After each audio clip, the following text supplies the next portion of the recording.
Welcome to Class 3.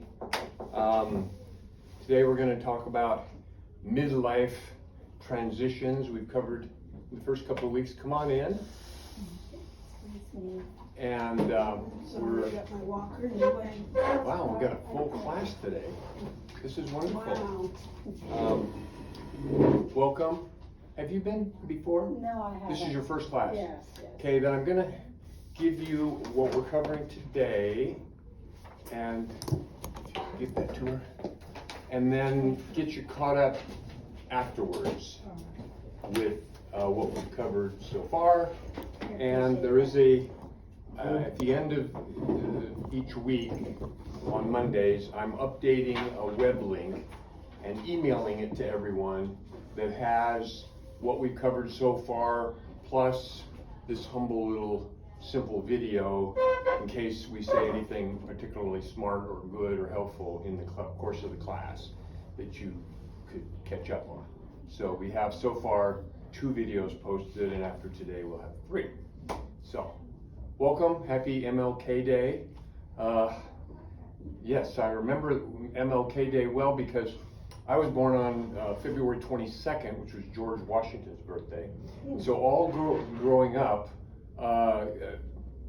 both Lincoln and Washington had their own holiday, if you remember, and there were school holidays, public holidays and everything. And then to make room for MLK Day, they combined them into President's Day, and suddenly it was no longer a holiday on my birthday. But I was already out of school, so it was really no big deal. Most of all my school year, it was kind of exciting to be able to invite kids over to the house for my party, which was a school holiday. It was like nobody had an excuse for not coming, so I felt a little special. And I always did look up to George Washington as our first president, and thought he modeled, integrity in the presidents, which is something that seems few and far between. But we won't go into politics at all. So today we're, like I say, on Class 3. Kind of the theme is the art of letting go. And if we have time at the end, I'm going to share a little bit from a book that I stumbled onto entitled The Tale of New Beginnings, Gideon's Dream, which is illustrated by a Disney artist. And it's really great if you have grandkids. I suggested, I'm not making commission on selling the book. It's by Ken Dywalt and Maddie Dywalt. They're psychologists, and illustrated by Dave Zabowski and Grace Zabowski, who I guess had worked for Disney for many years. But anyway.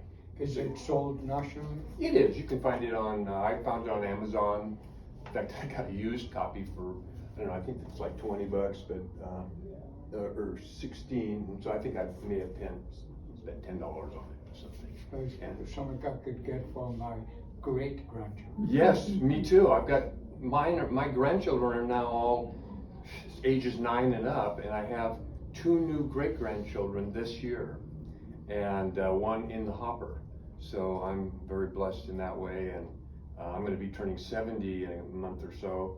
In fact, I saw this great T-shirt that said, it's really weird to be the same age as old people. And I thought, isn't that so true? Because you don't think of yourself as old, because you're everything from your child to your teenager to your midlife, and now you just look older, but you're really just a kid at heart, really, in many ways. Some people more than others, But I think it's important that we keep, as we grow, what's called a beginner's mind. And that simply means that we are able to look at our circumstance, or any circumstance, with a fresh view, and not think that we're a know-it-all, if you know what I mean. That can be a tendency as we age to kind of get stuck in a rut, and that's why being around our kids and grandkids or great-grandkids can help us stay, as one author, a favorite author of mine, Parker J. Palmer, says, on the brink of everything. And really that's what we are every day. We're on the brink of something that could be new and exciting. And in this case, this class is trying to jog our memories and bring back to life the good times, the bad times, the tough times, the learning times. Sometimes what we thought was the worst of times, kind of like Dickens said, ended up being the best of times at the same time, right?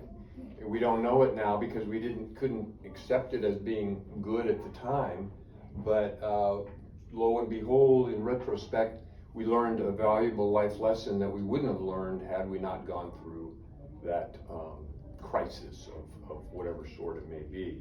So anyway, I hope that we're all making progress on our autobiography little by little.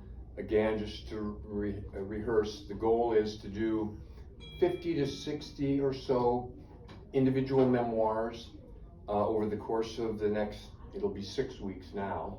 So if you're joining the class late, you're gonna have to do a little bit more to be finished up at the end of the class. But really this class can just continue on with your life, whether you actually attend it or go online and get some other tips that we'll be covering in other weeks.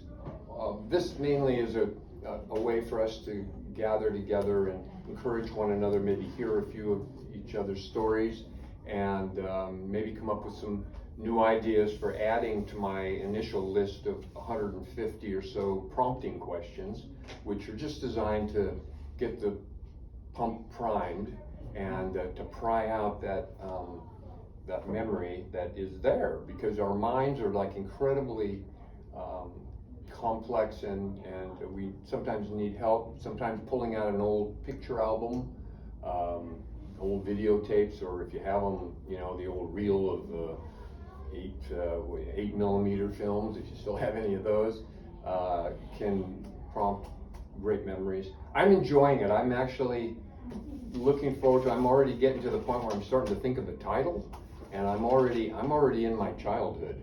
I've already worked my way from retirement, but I'm working on it full time. I want to stay a little ahead of the class here, so I'm going to be my next step after handwriting.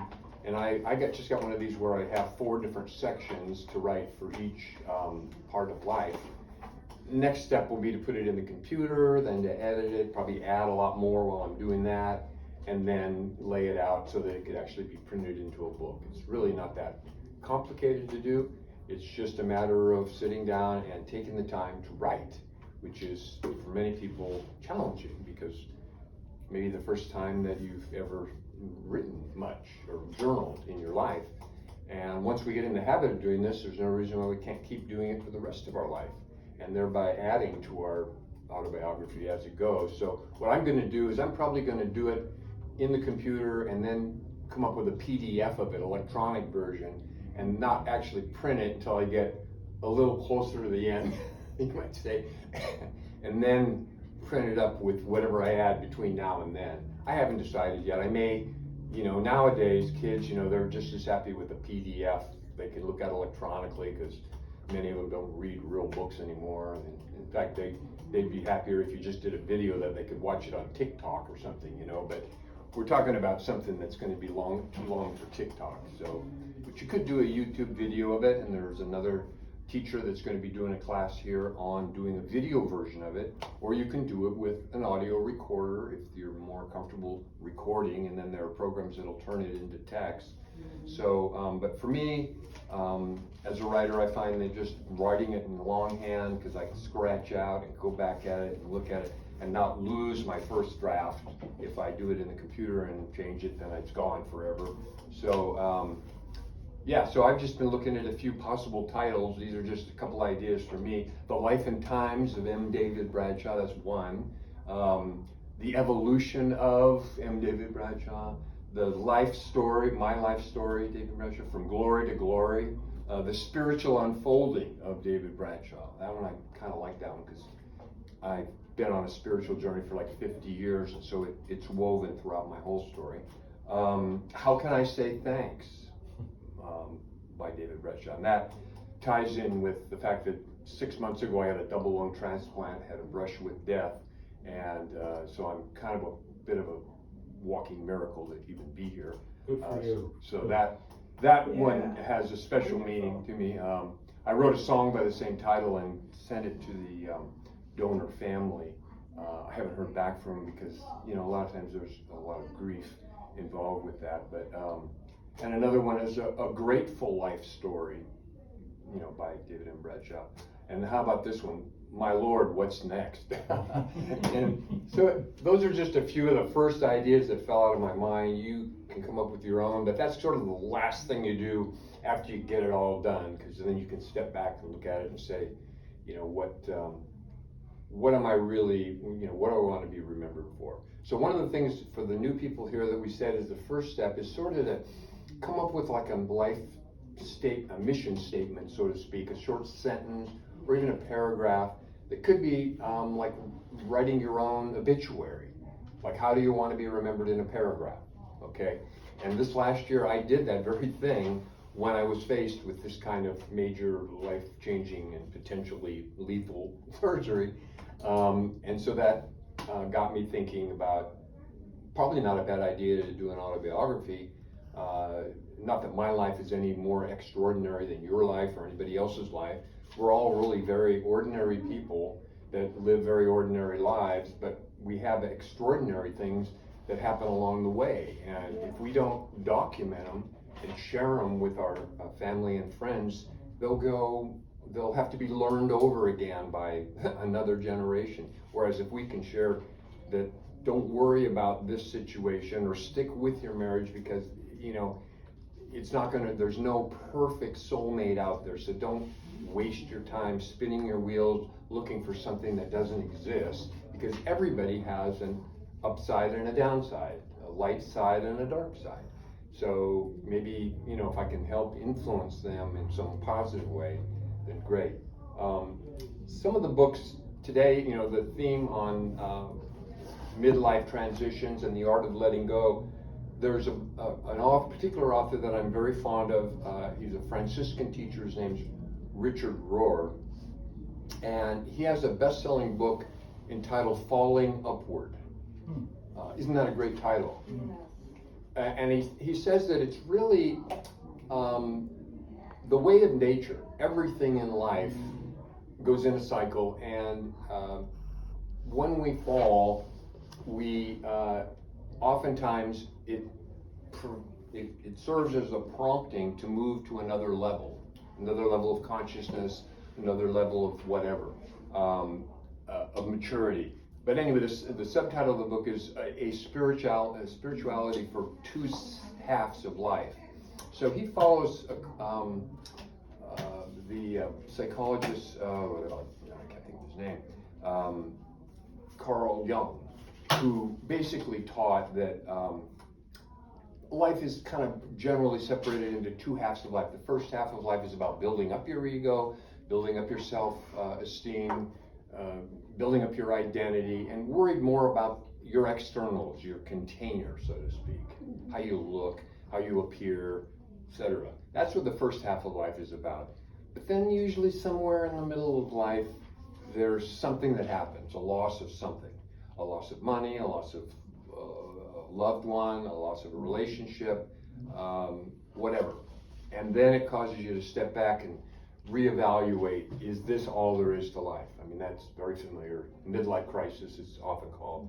But it's during that kind of transition that oftentimes we move in a transition to what Carl Jung and Rohr talks about as the second half of life, where we're more concerned with the contents in the container than the way it looks.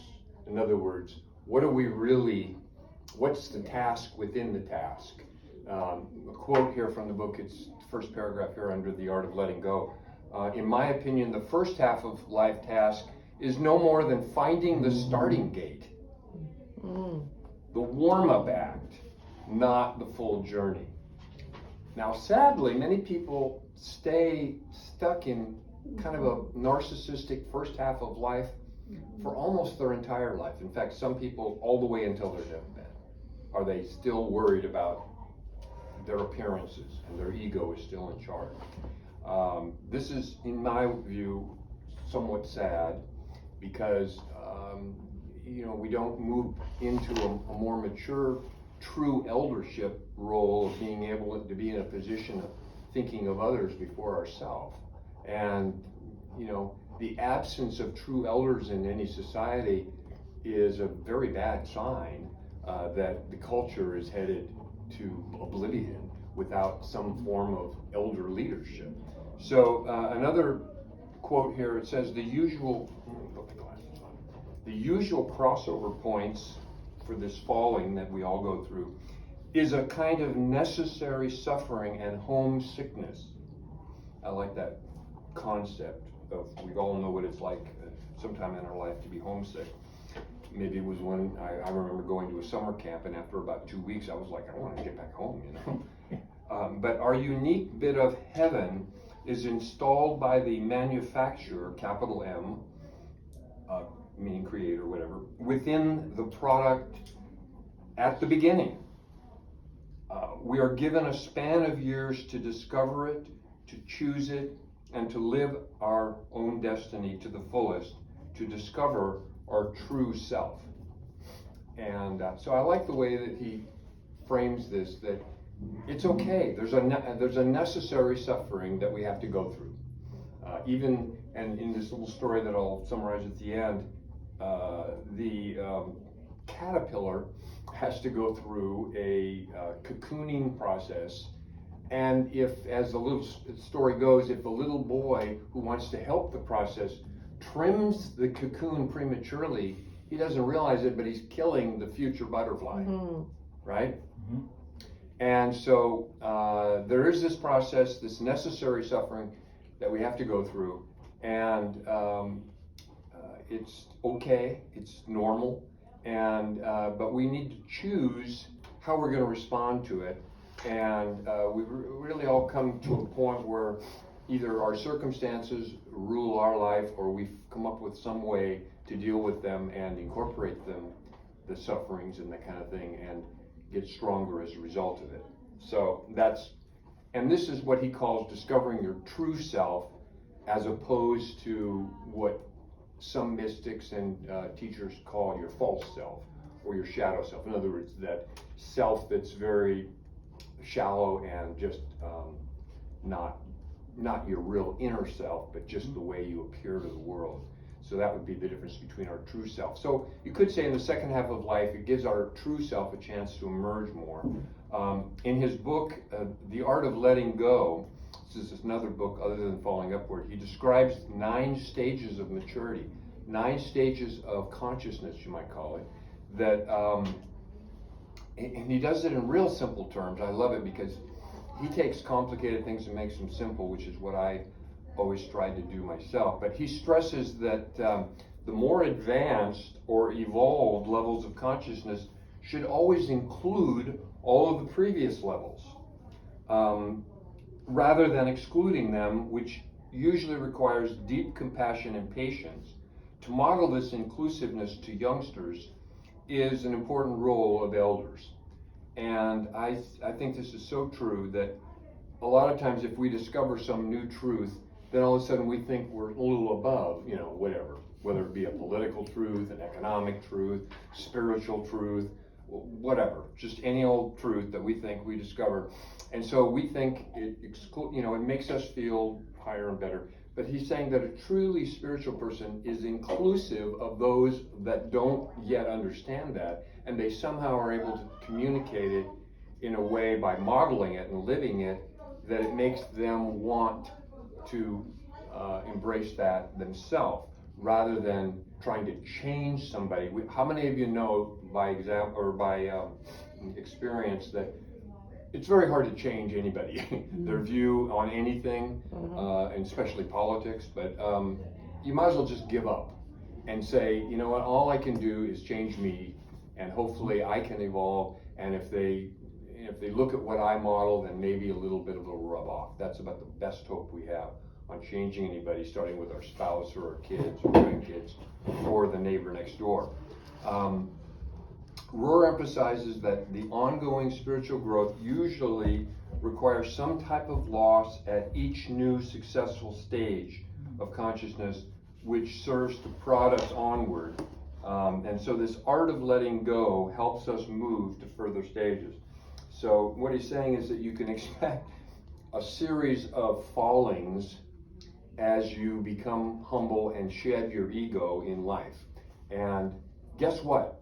In the dying process, I've worked as a hospice volunteer, And one of my favorite books is a book which is in your bibliography at the end, called The Grace in Dying. One of the things she observes is that in the nearing death experience that we all go through toward the end, unless it's some catastrophic thing where it's just instant death, but it's in the normal process of dying, it's all about shedding the ego. So you can either wait until you're on your deathbed to do it, kind of what she calls enlightenment at gunpoint. Okay, I thought that was a very apt, metaphor.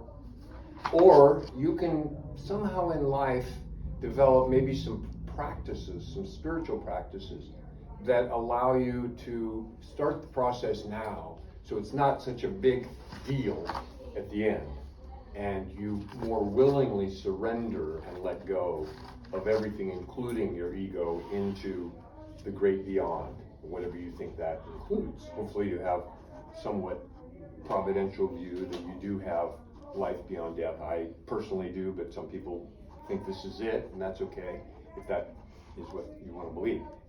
But anyway, a ship, the last paragraph here, is safe at harbor, but that's not what a ship is made for, right? A lot of people, when we get to retirement age, we think, made it. Now I can sit and clip coupons and play golf all day, or whatever, cranks your tractor. Many have thought of retirement as a harbor that if we just reach it and drop anchor, we'll be safe from the gales, travails, and burdens of life's work. In this harbor, we thought when we were young, life would become perpetual vacation. With maturity, though, we discover that our deepest yearning is not really to stop, but to move on, to go on to something else, to discover and fulfill what it is that we're made for, explore new worlds of our heart, dreams, and our soul. And that's why I don't even refer to the word retirement anymore. I call it re-inspirement. There are other people that call it rewirement. But basically, you're at a stage of life where you have time to create a whole new career if you want, an encore career, something maybe you always wanted to do but never had time to. And so this can be one of the most exciting times of life. Many of the greatest inventions and breakthroughs have happened by people in their 70s, 80s, and 90s. Do we have anybody in their 90s here? Close. 80s? Yeah, 88. Anyway, close. Okay, that's good. So, I went and visited a friend yesterday. I told him, I'm about ready to turn 70. He goes, oh, that's nothing. I go, well, how old are you? He's 84. I didn't know he was that old. I thought he was younger. I met him. For a while before I had my surgery, I lived in a independent living facility called DeSoto Beach Club. It's not near the beach, but I don't know. No, we call it DeSoto Where's the Beach. Oh, is that? Do you live there? I lived in the neighborhood. In the neighborhood, DeSoto Yeah. Where's the Beach? I actually wrote a song with one of the inmates, I call him an inmate, Ray Grandel, which I have a YouTube video if you want, I'll send it to you, entitled Ode to DeSoto. There you go. We came up with it, and it was pretty funny. They actually sent the YouTube video out to all the people who live there, so. Cute. The point is that, here's Ray, 99 years old. He turned 100 in December. And he's going to be working on this life review now himself. He used to be a reporter for the Chicago Tribune, and he's recorded, interviews with presidents and all kinds of, the guy's got a lot to say, a lot to share with people. So I said, you really need to do this, and I really want to see a copy of it when you're done, because he's a very creative guy. He played guitar too. We used to play guitar together. Anyway, but you're never too old to do something and that utilizes all the wonderful wisdom and experience you have. So anyway, that's all that I was going to cover today in this part of it. What I'd like to do in the rest of our time, what time is it? I know I have to be mindful of the lunch hour that comes up here upon us in about 10-15 minutes. Anybody want to share any of their little memoirs that they did this last week? wasn't here. Oh, well, we'd love to hear from you. You piped up with one before you even started writing last week. He told us about, what was it, your first memory, that's right. Yeah.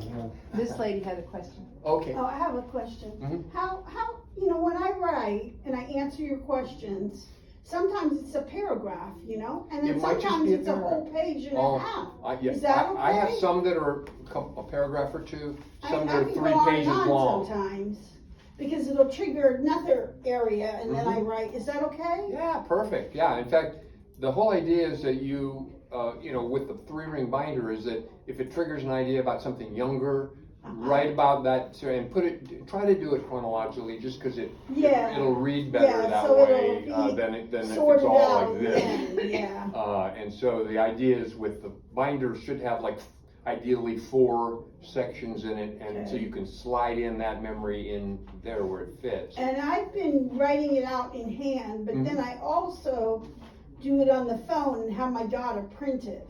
So, Perfect. because my handwriting, I don't know if I can reread my handwriting, Oh, you well. know? Yeah, you wanna write it at least well enough to be able to understand it later. So yeah, that's why recording it can be another better option for some people. Whatever works for you. It doesn't really mean there's no hard and fast rule. It's very Okay. flexible, and it's sort of like just do it. However you do it, just do it. And that's the main thing is investing. And again, for those that are new, we're talking about 15 to 30 minutes a day, every day. Get into a habit of doing it so that each week we can put together 7 or 8 memories. And then over the course of this, now 6 weeks left, that we would have somewhere around 50 or more, which I think would be adequate to put together your outline of your autobiography, and then you can add more to it later. Yeah. Mhm. I was just gonna say, some people have a journal, Mm-hmm. and it's a creative journal. I'm a writer, and I tell you, there's so many books out there just don't help you go in the right directions when you're writing, because it's very structural, actually, writing. But a journal is a wonderful way. You'll be laying in bed, relaxing, and think of something, and Right. if you write it down, then you can enter it with your other works, and Right. it makes it so much easier. You go, oh, I forgot that, that's pretty interesting, and what I'm going to do, Mm-hmm. So- Yeah, so carrying around some paper and having it in places where, either by the bed or where you have coffee in the morning, to write down ideas. Maybe you just don't want to write out a whole memoir right now, but you want to write down an idea, because the way our minds work is it fleets across, and if we don't write it, like they say in business, it doesn't exist, because our memory may not come back around on demand as quickly as we would like. So it's just getting in the habit, or even just typing it into your phone. Gonna write on this trip that I had to Virgin Islands back in 1982 or whatever. The other thing is, I'm studying positive thinking, Mm-hmm. and it says if you write positive things in the morning, it also wakes up your brain to remember things from the past that Okay. you can relate to, Mhm. and then you can not only write down that positive moment in the morning, you can write about something from the past that happened to you that was pretty awesome. Oh, that's a So good it idea. starts your day very well Mhm. in that right direction of actually writing, because you get sidetracked when Oh, you're yeah. tired. There's so many projects to do at home, it seems like, so. Yeah, and certainly looking for, most of the questions that we have in there are fairly positive, but there may be some that trigger, not so positive things, that there may have been a lesson learned that can be just as valuable. Yes. But yeah, just writing down how you, as your mind gets going and on a train of thought, and letting it flow for however long it does, whether it's a paragraph or 3 pages. And I sometimes get distracted with having to eat something or go to the bathroom. I'm in the middle of writing and I don't want to stop, because you know, you don't wanna know if you're gonna catch the same flow, but, One more thing, I used to write a lot when I was younger Mhm. about what's happened to my children and all that. So those journals, I still have them.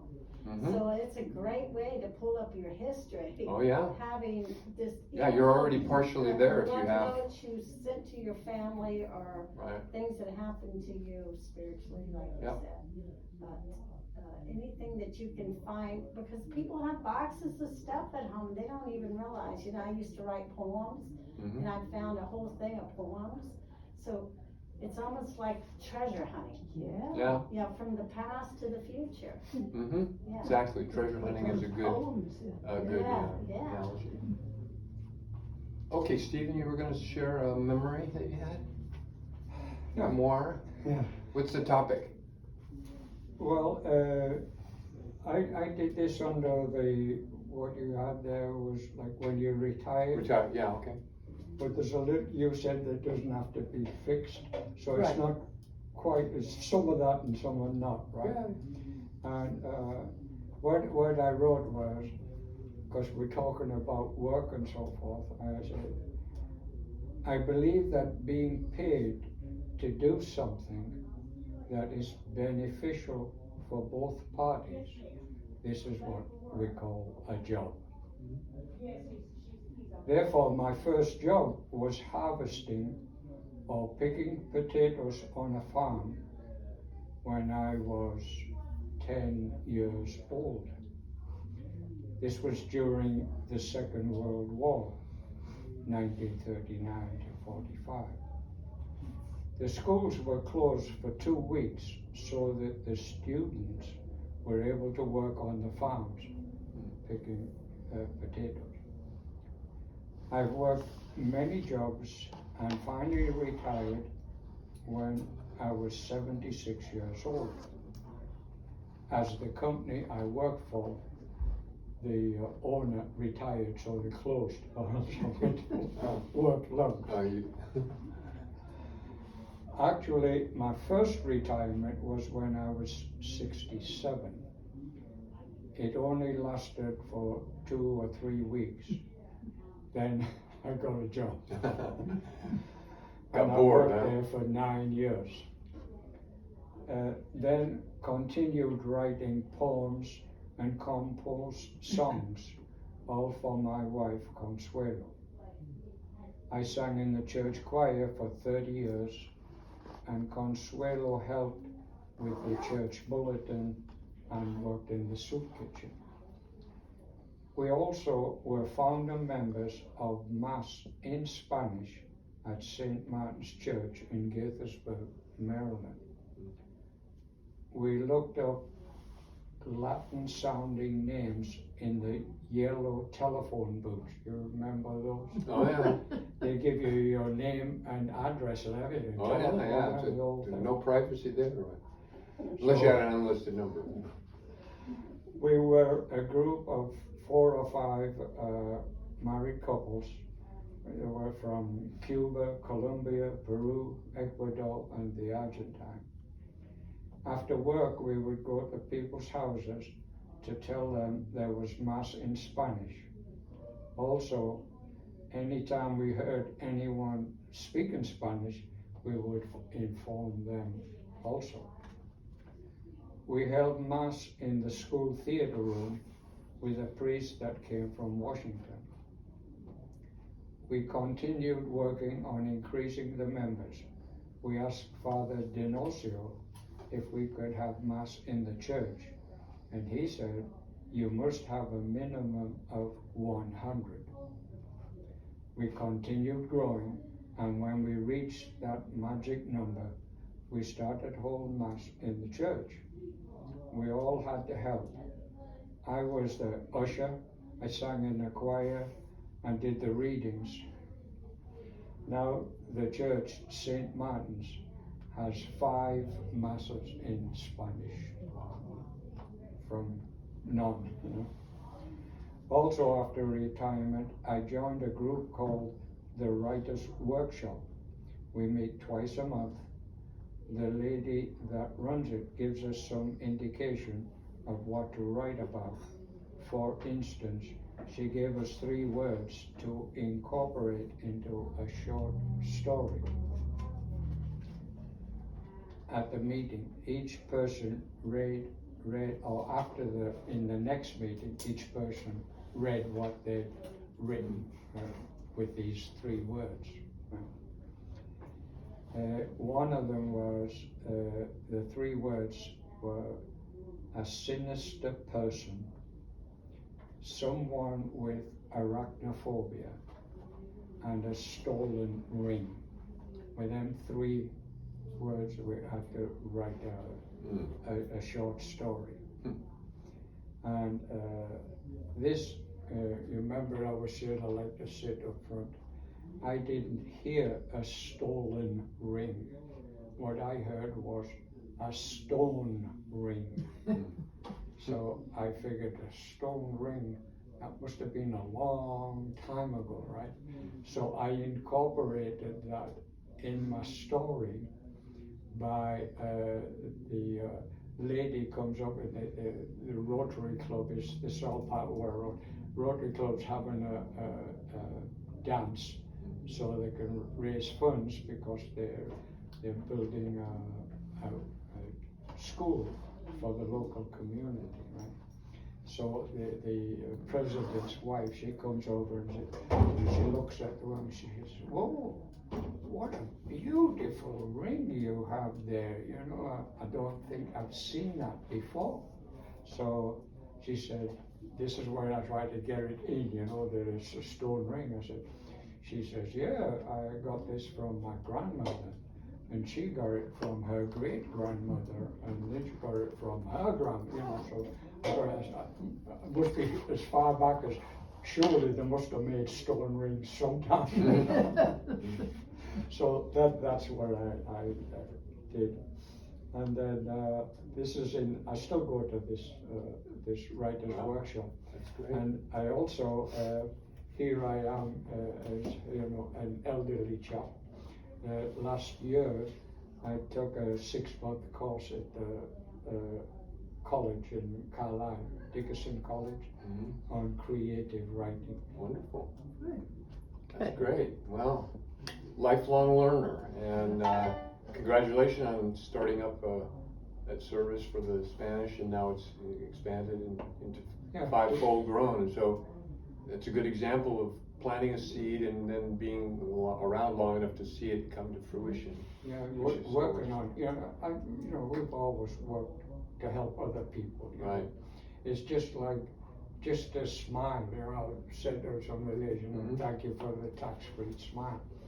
And just 2 days ago, I was walking down the street and there was an elderly lady with her dog.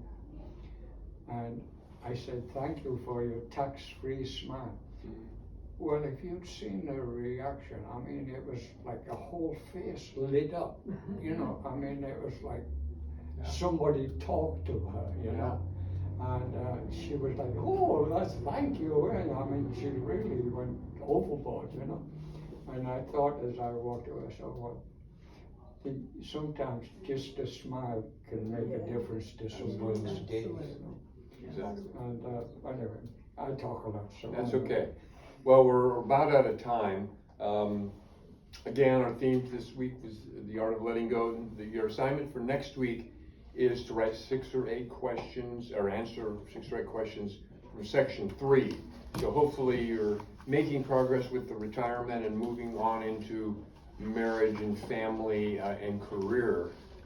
If you're just joining us, then you got a little bit of catching up to do. It's not that hard to, you know, if you put a little more time to it, to get 3 or 4 of these done per day. That's my goal in working on it. And so let's go ahead and say, I'll bring this next week, and we'll cover this next week, the art of letting go, as this little tale. But I wanted to share it with you because my daughter has this really beautiful picture at home with all these really big, beautiful, colorful butterflies. And so, you know, the butterfly is a great metaphor of our life. It seems like we go through things and we go into a dark cocoon sometimes and come out totally transformed for the better. So thank you all for coming, and I'll let you go to eat lunch, because I don't want you to miss your lunches. So, we'll see you again, same time, same station Sir? next week.